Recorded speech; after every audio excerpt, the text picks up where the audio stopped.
Welcome to Kenton's videos. Enjoy the video. In this video, I will explain how to make quartz blocks in Minecraft.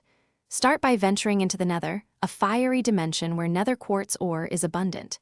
You can find this ore at any Y level, so keep an eye out as you explore. Use any pickaxe to mine the ore, and each block will drop one nether quartz. If you have a fortune enchantment on your pickaxe, you'll get even more, which is super helpful for crafting. Once you have a good supply of nether quartz, head to a crafting table. Place 4 nether quartz items into a 2x2 square in the crafting grid. This simple recipe will give you 1 quartz block.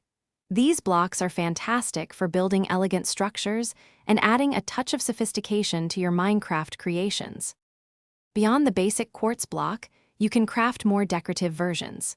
To make chiseled quartz, place 2 quartz slabs one above the other in your crafting grid.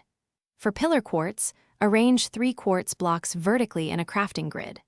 These specialized blocks provide excellent detail and texture, allowing for even more creative architectural designs in your world. To add even more versatility to your quartz builds, you can craft slabs and stairs. Place 3 quartz blocks in a horizontal row in your crafting grid to get 3 quartz slabs. For stairs, arrange 6 quartz blocks in a stair-like pattern to yield 4 quartz stairs. These components are essential for creating roofs, steps, and other detailed architectural elements. Thanks for watching. Consider subscribing if we helped you.